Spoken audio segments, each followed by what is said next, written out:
Assalamualaikum warahmatullahi wabarakatuh. A'udzu billahi minasyaitonir rajim. Bismillahirrahmanirrahim. Alhamdulillahirabbil alamin wa bihi nasta'inu ala umurid dunya waddin. Wassalatu wassalamu ala asyrafil anbiya'i wal mursalin sayyidina wa maulana Muhammadin wa ala alihi wa sahbihi ajma'in, amma ba'du. Selamat berjumpa dalam acara Kolak Ramadan, kajian online aktif Ramadan IPARI Kemenak Kendal. Pemirsa yang dirahmati Allah, pada kesempatan ini izinkanlah saya menyampaikan materi tentang meneladani akhlak Rasulullah SAW.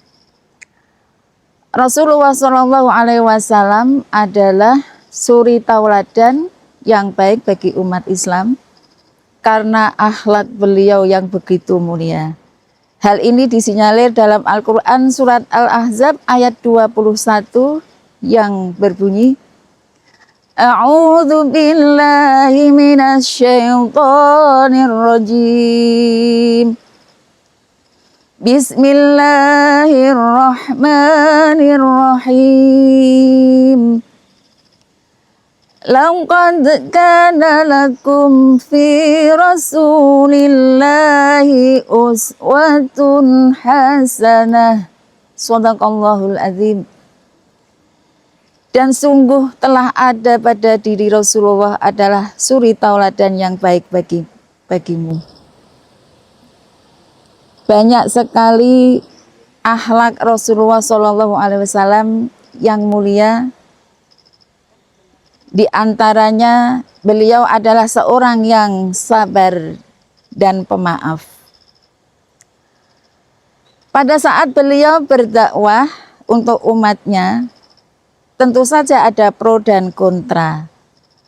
Ada sebagian umat yang sudah bisa menerima dakwah beliau dengan baik, namun ada juga yang belum bisa menerima dakwah beliau, baik itu dari kalangan umatnya maupun bahkan dari pamannya sendiri yang bernama Abu Jahal dan Abu Lahab. Mereka menentang keras dakwah beliau, sering mencaci maki, sering menghina, bahkan sering melempar dengan kotoran hewan. Ini ada sebuah kisah yang nantinya bisa kita jadikan sebagai i'tibar bagi kita semua dalam kehidupan sehari-hari. Setiap saat Nabi pergi ke masjid, di suatu tempat, beliau itu sering diludahi oleh seorang kafir Quraisy. Walaupun demikian, beliau tidak pernah merasakan sakit hati, beliau tidak pernah marah, tapi beliau selalu tersenyum. Beliau selalu dengan lapang dada menerima semua penghinaan dan semua cemoohan dari umatnya tersebut. Beliau cuma berdoa, Allahumma hdi, ya Allah, berilah petunjuk kepada kaumku. Innahum la ya'lamun, karena sesungguhnya mereka itu belum mengetahui. Suatu saat ketika Rasulullah kembali mau melaksanakan sholat jamaah di masjid, yang biasa di tempat itu beliau diludahi oleh kafir Quraisy, beliau tidak diludahi. Lalu setelah melaksanakan sholat jamaah, beliau bertanya pada sahabatnya, hai para sahabat, biasanya aku kalau lewat situ selalu ada kafir Quraisy yang meludahiku, tapi kali ini kok nggak ada ya? Maka Rasulullah bertanya pada para sahabat, kemanakah gerangan kafir Quraisy tersebut? Ada sahabat yang menjawab, ya Rasulullah, kafir Quraisy tersebut sekarang sedang dalam keadaan sakit. Oh, kalau begitu, mari setelah kita melakukan sholat berjamaah, kita tengok kafir Quraisy tersebut. Sebagian sahabat bertanya-tanya, ya Rasulullah, kenapa? Selama ini kan kafir Quraisy itu selalu meludahi Anda, selalu menyakiti Anda. Tapi kenapa sakit kok Anda mau menjenguknya? Rasulullah dengan tersenyum manis, Rasulullah dengan penuh kelegaan memberikan jawaban. Memang dia selalu menyakiti aku. Tapi ketika dia sakit, kita sebagai sesama umat manusia harus tetap menjalin silaturahmi dan dengan lapang dada memberikan maaf pada orang tersebut.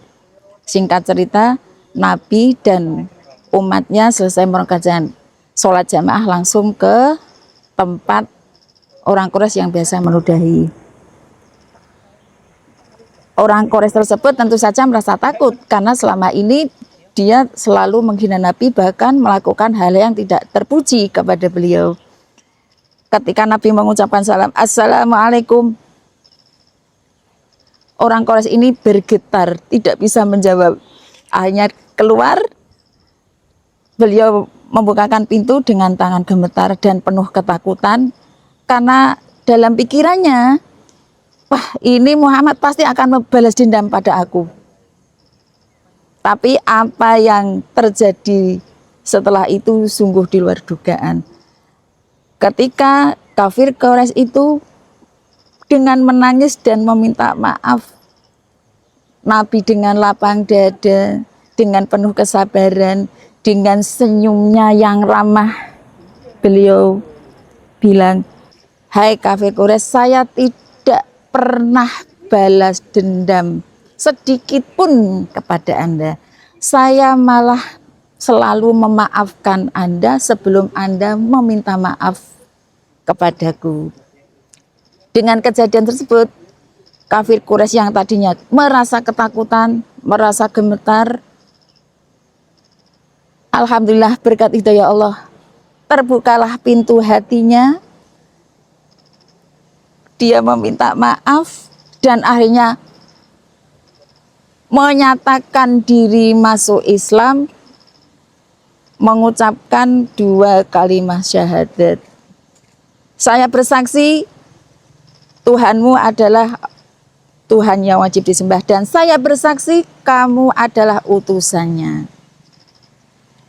Dari kisah tersebut bisa kita ambil kesimpulan bahwa faktor utama yang menyebabkan kesuksesan Nabi dalam berdakwah bukan karena jabatannya, bukan karena hartanya yang berlimpah ruah, tetapi karena akhlaknya yang mulia.